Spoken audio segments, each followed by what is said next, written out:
Lumpur on Friday, and then in January we'll be going to Bangkok. Here though, Rich Franklin's One Warrior Series, and it's our third bout of the evening. Purev is in the red corner. The man in your screen is Tao Ho Bak. He is 4-3. Fighters come to the center, please. And they'll get their final instructions from the referee. Obey my commands at all times, obey the rules at all times, have a good, clean fight, right?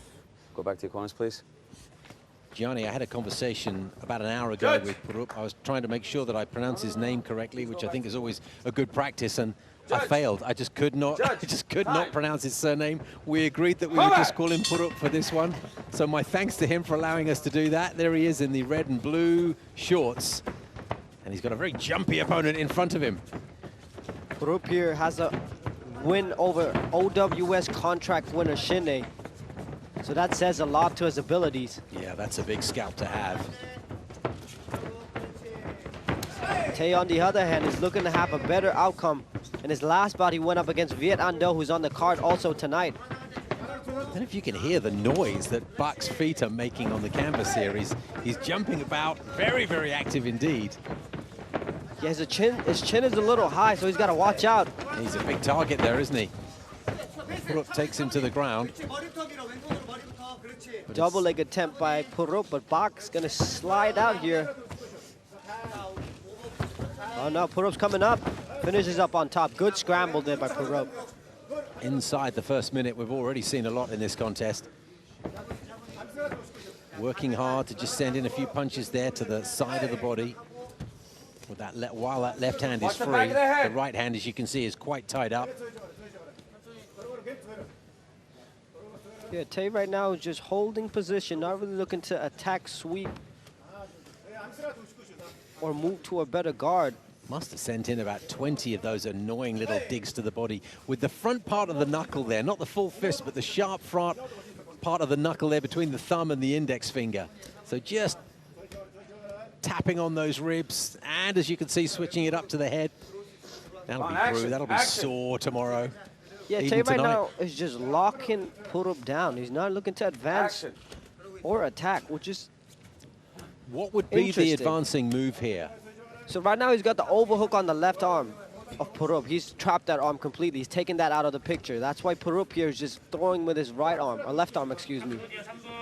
That is his free arm. Purev over here needs to move towards his left side. Look to pass, push down on the knees.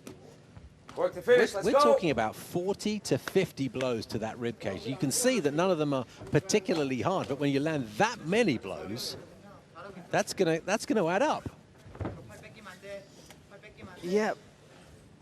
I don't know what Tay's strategy here, Bak's strategy right now. He's just holding, which is interesting because he has a background here in jiu-jitsu. He's from the 10th Planet Korea gym. So I'd imagine him to have a little bit more attacks off his back from this half guard position here. Trains with Sung Jong Lee, who's a One Championship veteran. Finally gets back to the full guard. Oh, their elbows to the top of the head. They're all legal, as long as we don't make contact with the back of the head. Purev there just bringing some elbows down around the rib cage. My goodness, Bak's rib cage has taken a bit of punishment, hasn't it? Yeah, Purev staying very active, throwing these little shots that score. All of these will, of course, catch the judge's eye. I'm just wondering, those little punches was like, as I say, the sharp part of the fist.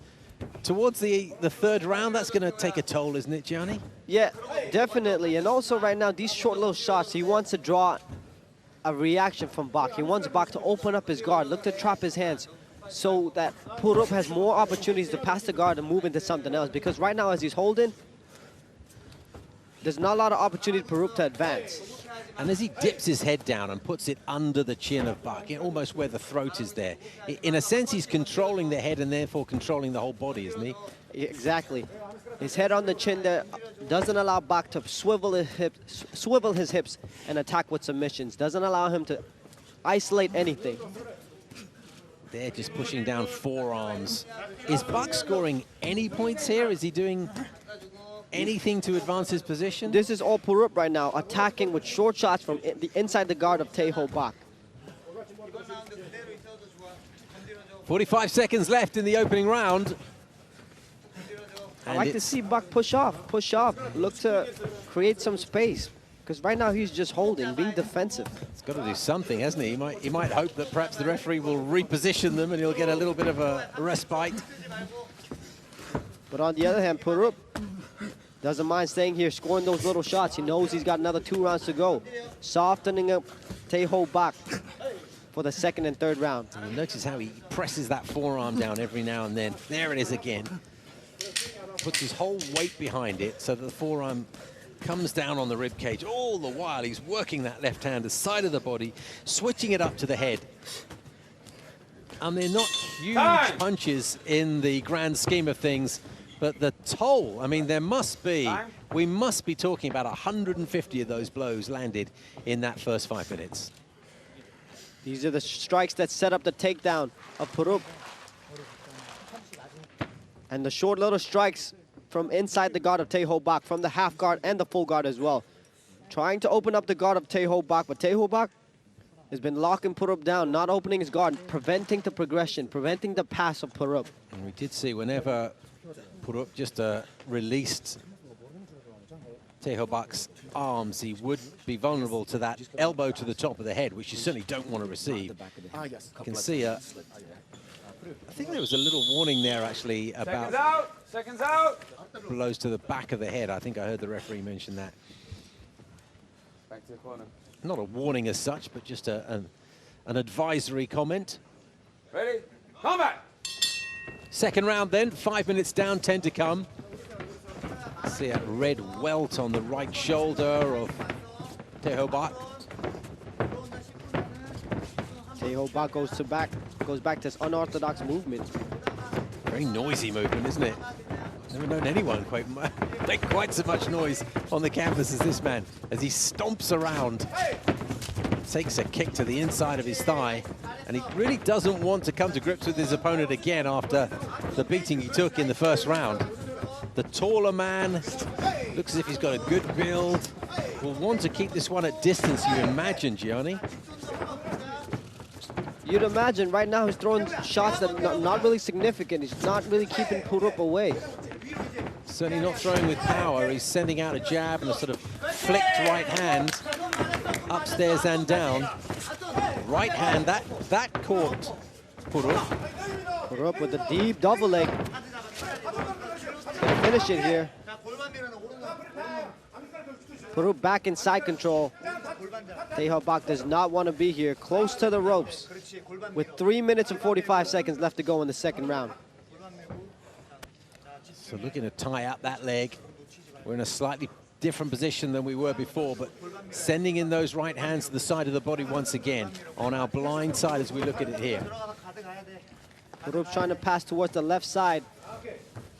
Had his neck in a throat hold there for a moment, but he slipped out of it nicely enough. Good pass, pushes across, pushes the knee across the body. Now ends up in half guard. We can hear the breathing. I don't know if you've got your volume turned up at home. Great natural sound we're getting here. Foot on canvas, heavy breathing. The sound of leather on flesh. It's almost like being in there with them. Purev's just gonna take his time here, land those short shots like he did in the first round. These are scoring shots, Steve. Not significant, but doing enough damage to keep the referee from breaking them up. Well, the judges haven't had a great deal else to score, have they? So those little punches, I imagine, will have made a big, big difference. That and, of course, the takedown that we just witnessed. Yeah, this is effective ground control by Purev. Preventing Tae-ho Bak's submissions, preventing him from doing anything offensive. Oh, but now Tae-ho Bak's looking to isolate the arm and throw up a triangle.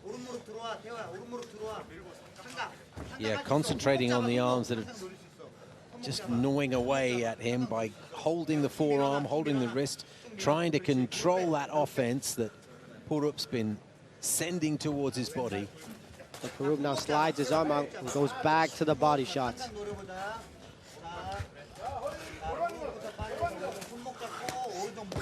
I'd like to see Purev pop his head out, raise his posture so he can create more leverage, but you can see the overhook of Bak is preventing that. I think the referee is going to reposition them in the center of the ring so that they don't get all tangled up in the ropes there.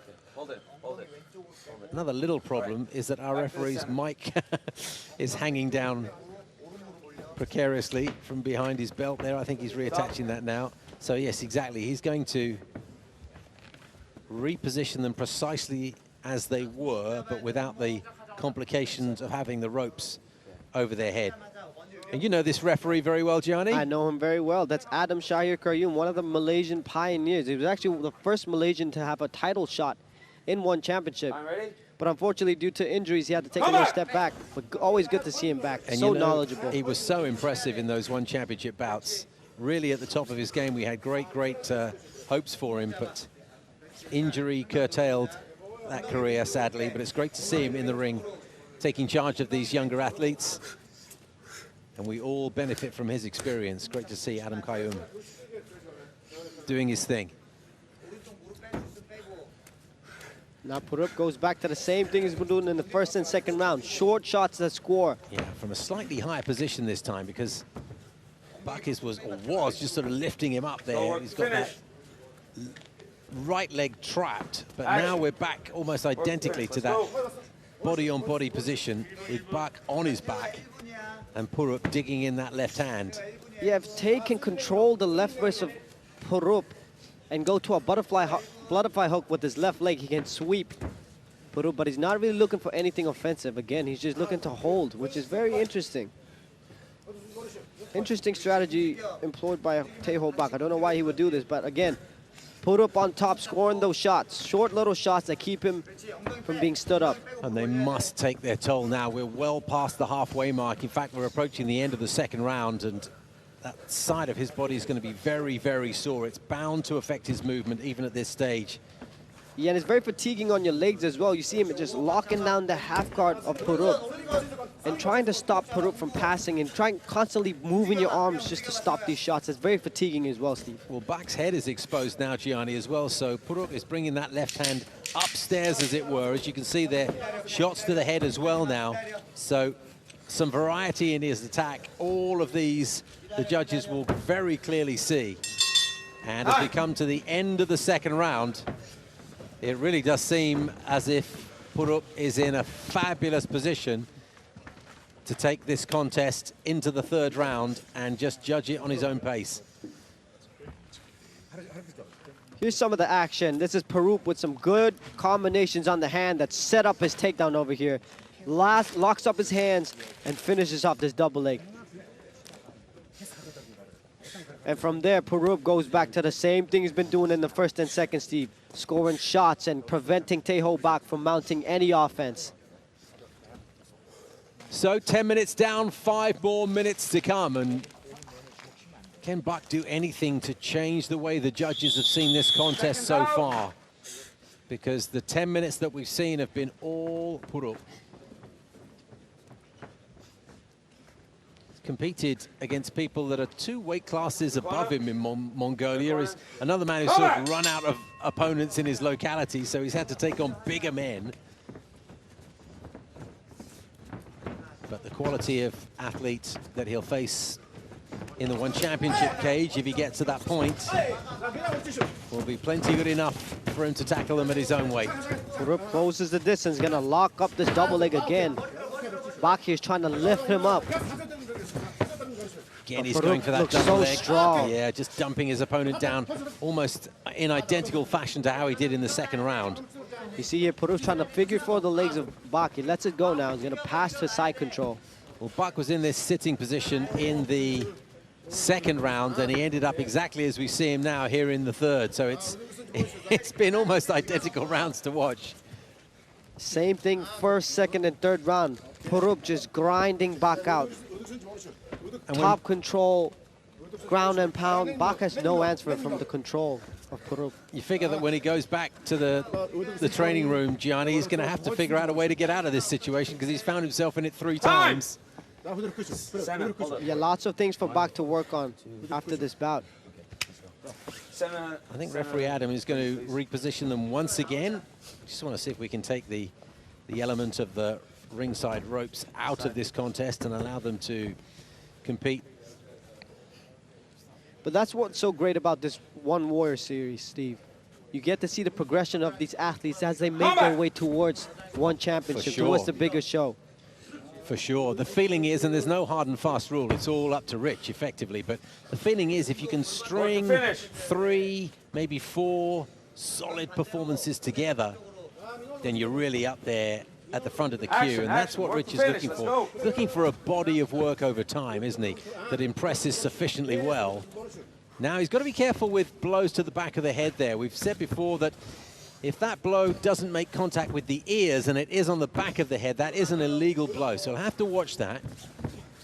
Right now, Purev is just making it uncomfortable for Bak, applying pressure on his chin, shoulder, chest, solar plex.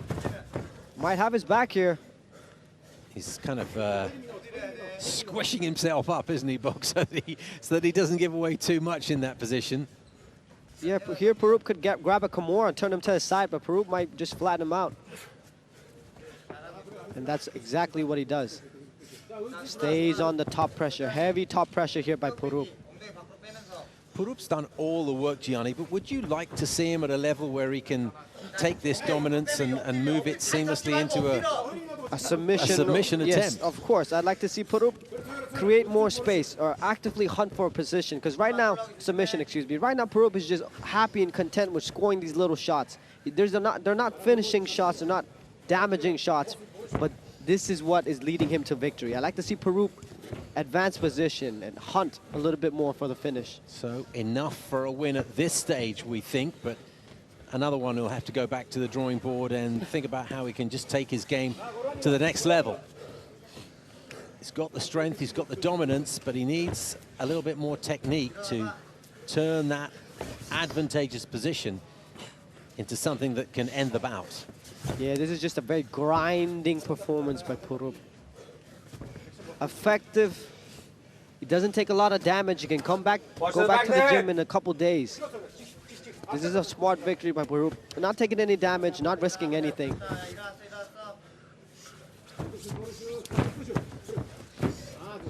Top control again by Purev. I was going to look for a Darce. If he's able to clasp his hands on his bicep, oh, he might have it. He's going to sit to the hip. Catch! If he's strong enough, a sprawl is all it takes. There you go. He sits to the hip. Now it looks tight. It's gone. He's tapped and it's over.